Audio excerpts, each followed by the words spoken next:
Hello friends, welcome to OD study point. स्वागत है आप सभी का आपके अपने YouTube channel OD study point में। तो प्यारे दोस्तों, आज की क्लास में हम लोग कार्य सामर्थ्य एवं ऊर्जा के मोस्ट इम्पॉर्टेंट टॉप 25 क्वेश्चन को सॉल्व करेंगे। तो स्टार्ट करते हैं आज की क्लास को। क्लास स्टार्ट करने से पहले एक बात मैं और आपको बता दूं, मैं आपको chapter wise most important math के क्वेश्चन ठीक के साथ सॉल्व करवा रहा हूँ। आपको जो chapter wise most important question करवाया जा रहा है मैथ का, उसमें ट्रिक और बेसिक मेथड दोनों तरीके से मैं आपको समझा रहा हूँ। यदि आप हमारी वो वीडियो देखते हैं तो ट्रिक के माध्यम से किसी भी क्वेश्चन को 5 से 10 सेकंड के अंदर सॉल्व कर सकते हैं। तो मैथ का वीडियो जरूर देखिएगा। तो स्टार्ट करते हैं आज की क्लास। देखते हैं आज का पहला क्वेश्चन। पहला क्वेश्चन आपका है, किसी इंजन की सामर्थ्य 1 अश्व शक्ति है, इसका तात्पर्य ऑप्शन ए आपका दे दिया इंजन 746 न्यूटन बल आरोपित करता है। ऑप्शन बी आपका है इंजन द्वारा किए जाने वाले कार्य की दर 746 जूल पर सेकेंड है।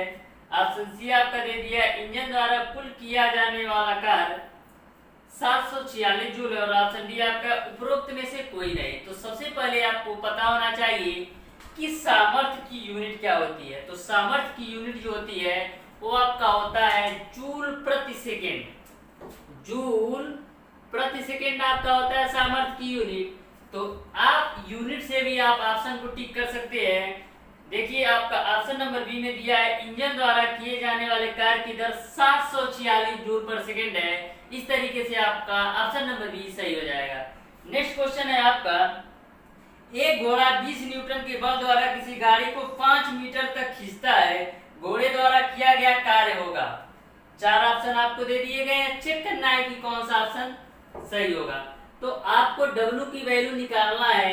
यहाँ पर प्यारे दोस्तों आपको F की वैल्यू आपको दे दिया है 20 न्यूटन और S की वैल्यू आपको दे दिया है 5 मीटर। आपने पढ़ रखा होगा W बराबर F इंटू S, यानी क्या हो जाएगा 20 गुणे 5 जूल। इस तरीके से आपका ऑप्शन नंबर सी सही हो जाएगा। नेक्स्ट क्वेश्चन है आपका, किसी वस्तु पर 7 न्यूटन का बल लगाने पर वस्तु बल की दिशा में 8 मीटर विस्थापित हो जाती है। बल द्वारा वस्तु पर लगाए गए कार्य की गणना कीजिए। जैसे आपने क्वेश्चन नंबर 2 सॉल्व किया, उसी तरह आपको क्वेश्चन नंबर 3 को भी सॉल्व करना है। इसमें आपको F की वैल्यू दे दिया है 7 न्यूटन और S की वैल्यू यानी जो विस्थापन हो रहा है वो आपका 8 मीटर हो रहा है। कार्य निकालना है तो W बराबर होता है आपका F इंटू S, यानी 7 गुणे 8 कितना हो जाएगा 56 जूल।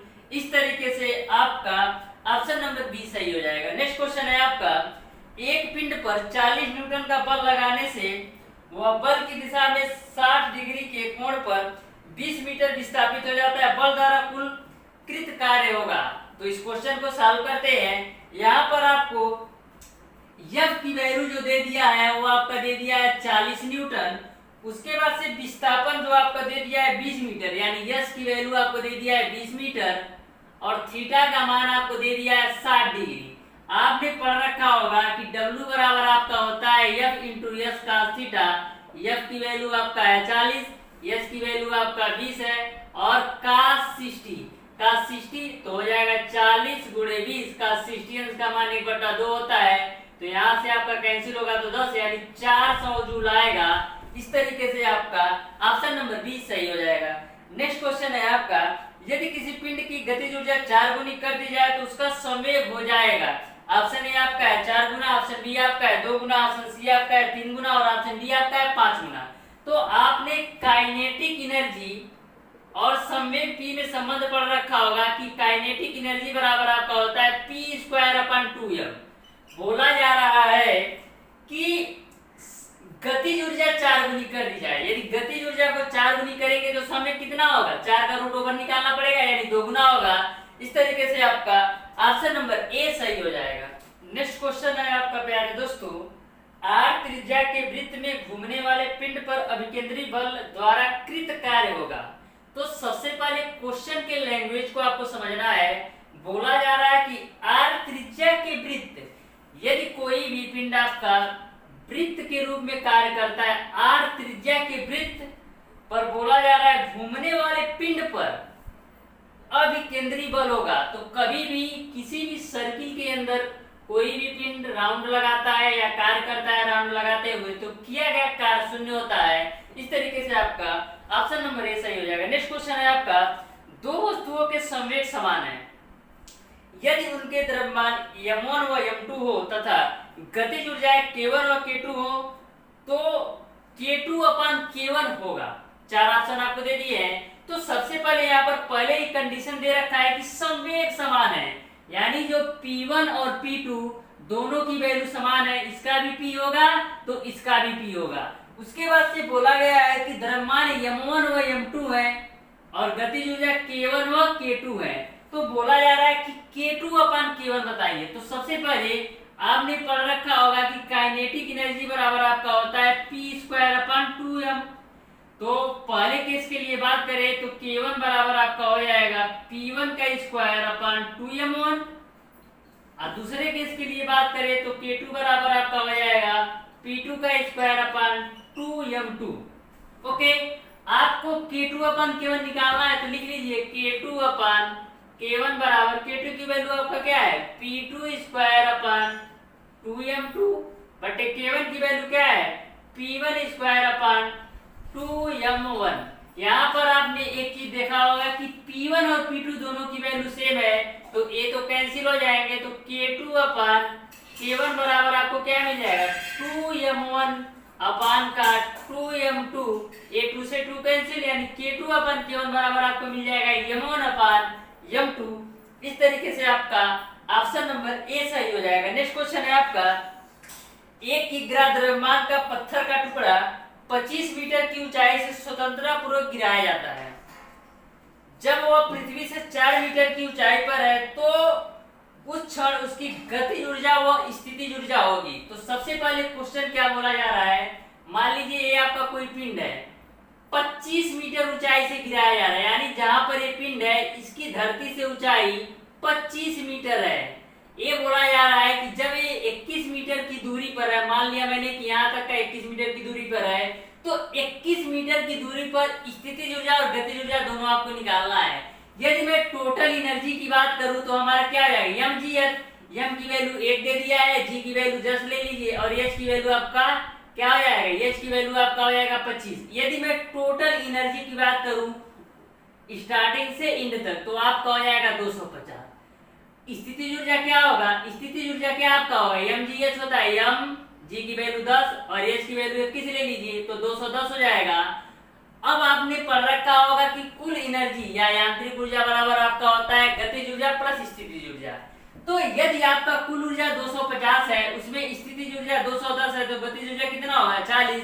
इस तरीके से आपका ऑप्शन नंबर सी सही हो जाएगा। नेक्स्ट क्वेश्चन है आपका, कार्य की चार ऑप्शन दिया है आपका, केवल दिशा होती है, ऑप्शन बी आपको दिया है केवल परिमाण होता है, ऑप्शन सी आपका है न दिशा होती है न ही परिमाण, और ऑप्शन डी आपका दे दिया परिमाण और दिशा दोनों होती है। तो कार्य की सबसे पहले आपको समझना है कि कार्य एक सदिश राशि है अदिश राशि है। तो कार्य प्यारे दोस्तों एक अदिश राशि है, अदिश राशि के लिए केवल आपको परिमाण की आवश्यकता होती है। इस तरीके से आपका ऑप्शन नंबर बी सही हो जाएगा। नेक्स्ट क्वेश्चन है आपका, एक लड़का जिसका द्रव्यमान 50 किग्रा है अपने साथ 10 किग्रा का एक बक्सा लेकर सीढ़ियों द्वारा 10 मीटर ऊंची छत पर 1 मिनट में चढ़ जाता है, उसके द्वारा सामर्थ्य होगा। तो आपने एक फार्मूला पढ़ रखा होगा कि P बराबर आपका होता है mgh/T। अब m की वैल्यू पर बात आती है, 50 किग्रा उस लड़के का वेट है और 10 किग्रा बक्से का वेट है, तो 50 10 कितना हो जाएगा 60 गुणे g की वैल्यू यहाँ पर आप ले लीजिए 9.8 और उसके बाद से यहाँ पर आपको h की वैल्यू दे दिया है 10 और t की वैल्यू आपको दे दिया है 1 मिनट। t की वैल्यू आपको दे रखा है 1 मिनट, तो 1 मिनट को कितना सेकंड में चेंज करना है तो 60 कर लेते हैं, तो a इससे कैंसिल, 9.8 में 10 से गुणा करेंगे तो 98 आपको मिलेगा। इस तरीके से आपका ऑप्शन नंबर ए सही हो जाएगा। देखते हैं नेक्स्ट क्वेश्चन। नेक्स्ट क्वेश्चन है आपका, 10 अश्वशक्ति की मोटर द्वारा 7.46 मीटर गहरे कुएं से प्रति सेकंड पानी खींचा जा सकता है। ऑप्शन ए आपका है 200 की ग्राफ, ऑप्शन बी आपका है 100 की ग्राफ, ऑप्शन सी आपका है 400 की ग्राफ और ऑप्शन डी आपका है 500 की ग्राफ। तो सबसे पहले जो क्वेश्चन में दिया गया है उसको नोट कर लीजिए। P की वैल्यू दे दिया है 10 अश्व शक्ति, 10 अश्व शक्ति। तो 10 अश्व शक्ति को वाट में चेंज करेंगे तो 746 गुणे 10 होगा, यानी कितना होगा 746 गुणे 10 करेंगे तो आपका होगा 7460। उसके बाद से आपको दे रखा है H की वैल्यू 7.46 मीटर। उसके बाद से आपको दे रखा है G की वैल्यू आपको दे दिया है 10 मीटर पर सेकेंड स्क्वायर। आपको m की वैल्यू निकालना है। तो आप पढ़ रखे हैं कि P बराबर आपका होता है mgh/t। m की वैल्यू बराबर क्या होगा P into T divided by GH। P की वैल्यू आपका है 7460 और T की वैल्यू यहाँ पर आपको T की वैल्यू प्रति सेकेंड यानी T की वैल्यू आपको 1 लेना है गुणे, उसके बाद से आपको PT, उसके बाद से GH, G की वैल्यू आपको ले लेना है 10 और H की वैल्यू आपको लेना है 7.46। इससे एक कैंसिल होगा, 746 बट्टे 7.46 करेंगे, डिवाइड करेंगे तो आपको 100 मिलेगा। इस तरीके से आपका ऑप्शन नंबर बी सही हो जाएगा। नेक्स्ट क्वेश्चन है आपका, दो मशीनें बराबर कार्य को 20 मिनट एवं 30 मिनट में कर सकती हैं। पहली मशीन की सामर्थ्य 120 वाट है तो दूसरी मशीन की सामर्थ्य होगी। तो आपका फार्मूला होता है P1/P2 बराबर आपका होता है T2/T1। यहाँ पर आपको T1 की वैल्यू दे रखा है 20 और TT की वैल्यू दे रखा है 30। उसके बाद से P1 की वैल्यू आपको दे दिया 120, तो P2 निकाल लीजिए। तो P2 बराबर क्या हो जाएगा 120 गुणे 20 डिवाइडेड बाई 30। तो 30 से काटेंगे 3 चौक 12 यानी 20 चौक 80 आएगा। इस तरीके से आपका ऑप्शन नंबर डी सही हो जाएगा। नेक्स्ट क्वेश्चन है आपका, एक तालाब से 60 मीटर ऊंचाई पर स्थित एक टंकी में 20 घन मीटर जल आता है। यह टंकी एक पंप के द्वारा तालाब के जल से 3 घंटे 16 मिनट में भर जाती है। पंप की सामर्थ्य है, पंप की सामर्थ्य है। आपको P की वैल्यू निकालना है। तो प्यारे दोस्तों इसमें आपको P की वैल्यू निकालना है। P बराबर आपका होता है mgh/t। यहाँ पर आपको m की वैल्यू नहीं दे रखा है, लेकिन यहाँ पर आपको घनत्व का मान दे रखा है 20 घन मीटर। आपने पढ़ रखा है घनत्व D बराबर, घनत्व बराबर आपका होता है द्रव्यमान बटे आयतन। तो द्रव्यमान बराबर क्या होगा घनत्व गुणे आयतन। तो यहाँ पर आपका घनत्व जो है 20 और आयतन 1000 होता है।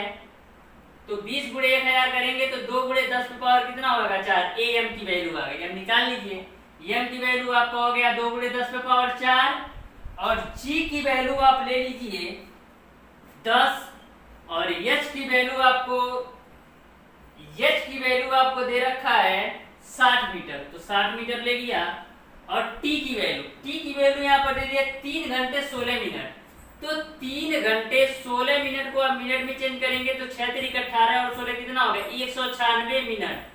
196 मिनट को सेकंड में चेंज करना है तो लिख सकते हैं 196 गुणे 60। अब A60 से A60 कैंसिल।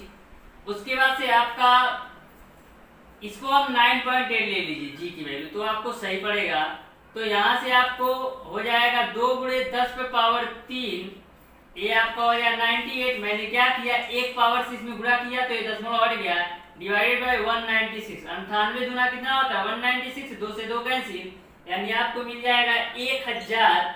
इस तरीके से आपका ऑप्शन नंबर डी सही हो जाएगा। नेक्स्ट क्वेश्चन है आपका, एक बिजली की मोटर एक वजन उठाने में केबिल में 4500 न्यूटन का तनाव उत्पन्न करती है और इसे 2 मीटर पर सेकेंड की दर से लपेटते हैं। मीटर की शक्ति होगी, मोटर की शक्ति होगी। तो मोटर की शक्ति P बराबर, यदि प्यारे दोस्तों आपको बल F और वेग V का मान दे दिया है तो P बराबर आपका होता है F गुणे V। F की वैल्यू आपका है 4500 और V की वैल्यू आपका 2 यानी हो जाएगा आपका 9000 यानी 9 किलोवाट होगा। इस तरीके से आपका ऑप्शन नंबर बी सही हो जाएगा। नेक्स्ट क्वेश्चन है आपका, एक लड़का r दूरी तक सिर पर वजन रखकर चलता है, इसे अधिकतम कार्य करना पड़ेगा जब वो वजन को लेकर, ऑप्शन ए आपका खुरदुरी क्षैतिज सतह पर चलता है, ऑप्शन बी आपका है चिकनी क्षैतिज सतह पर चलता है, ऑप्शन सी आपका है नत समतल पर चलता है, और ऑप्शन डी आपका है ऊर्ध्वतल पर चलता है। तो कब कार्य अधिकतम होगा? जब ऊर्ध्वतल पर चलता है। इस तरीके से आपका ऑप्शन नंबर डी सही हो जाएगा। नेक्स्ट क्वेश्चन है आपका, एक मशीन 500 जूल कार्य 10 सेकेंड में करती है, मशीन की शक्ति होगी, मशीन की शक्ति होगी। W की वैल्यू आपको दे दिया है 500 जूल और T की वैल्यू आपको दे दिया है 10 सेकेंड। तो P बराबर आपने पढ़ रखा है W/T। W की वैल्यू आपका 500 और T की वैल्यू 10, एक जीरो से एक जीरो कैंसिल, यानी कितना आएगा 50 वाट। इस तरीके से आपका ऑप्शन नंबर सी सही हो जाएगा। नेक्स्ट क्वेश्चन है आपका, यम द्रव्यमान के एक कण का संवेग p है, इसकी गतिज ऊर्जा होगी, ऑप्शन ए आपका है mp, ऑप्शन बी आपका है p²m, ऑप्शन सी आपका है p²m और ऑप्शन डी आपका है p²/2m। तो अभी मैंने आपको बताया है कि काइनेटिक एनर्जी और संवेग में जो संबंध होता है, काइनेटिक एनर्जी बराबर आपका होता है p²/2m। इस तरीके से आपका ऑप्शन नंबर डी सही हो जाएगा। नेक्स्ट क्वेश्चन है आपका, निम्नलिखित में ऊर्जा का सबसे बड़ा मात्रक है, ऑप्शन ए आपको दे दिया है किलोवाट घंटा, ऑप्शन बी आपको दे दिया है वाट घंटा, ऑप्शन सी आपका दे दिया है अर्ग और ऑप्शन डी आपका है जूल। तो ऊर्जा का सबसे बड़ा मात्रक किलोवाट घंटा होता है, किलोवाट घंटा होता है। इसका जो मान होता है 3.6 × 10⁻6 जूल। इस तरीके से आपका ऑप्शन नंबर ए सही हो जाएगा। नेक्स्ट क्वेश्चन है आपका, यम द्रव्यमान की कोई वस्तु r त्रिज्या के वृत्ताकार मार्ग पर एक समान चाल से v वेग से घूम रही है, वस्तु पर किया गया कार्य। मैंने आपको इसके पहले ही क्वेश्चन में बता दिया है कि यदि कोई भी पिंड या कोई भी वस्तु किसी भी वृत्ताकार पथ पर चलती है तो उसके द्वारा किया गया कार्य शून्य होता है। इस तरीके से आपका ऑप्शन नंबर डी सही हो जाएगा। नेक्स्ट क्वेश्चन है आपका, एक 10 किलोवाट की मोटर का द्वारा 10 मीटर गहरे कुएं से जल पंप किया जाता है, जल की मात्रा जो लीटर पर सेकेंड में ली जाती है होगी। 4 ऑप्शन आपको दिए, ऑप्शन ए आपका है 10, ऑप्शन बी आपका है 1000, ऑप्शन सी आपका है 100 और ऑप्शन डी आपका है 10,000। तो इस क्वेश्चन का आंसर आप लोग सॉल्व करके कमेंट बॉक्स में कमेंट करके जरूर बताइएगा। इस तरीके से प्यारे दोस्तों, मैंने आपको मोस्ट इम्पॉर्टेंट टॉप 20 ऐसे कार्य सामर्थ्य एवं ऊर्जा के क्वेश्चन करवाए जो आपके एग्जाम में आने की 100% संभावना है। तो वीडियो को शुरू से लास्ट तक जरूर देखिए। एक बार फिर से मैं आपको कहना चाहूंगा कि हमारी जो मैथ की ट्रिक वाली वीडियो इस समय चल रही है उसको जरूर देखा करिए। यदि आप अच्छी तरीके से उस वीडियो को डेली बेसिस पर देखते हैं ट्रिक वाली, तो आप किसी भी क्वेश्चन को 5 से 10 सेकंड के अंदर सॉल्व कर सकते हैं। तो प्यारे दोस्तों, आज की क्लास को यहीं तक रखते हैं। वीडियो अगर पसंद आया हो तो ज्यादा लाइक शेयर और सब्सक्राइब जरूर कीजिएगा। बेल आइकन दबाना बिल्कुल मत भूलिएगा, जिससे हमारी लेटेस्ट आने वाली वीडियो आपको मिलती रहे सबसे पहले। धन्यवाद।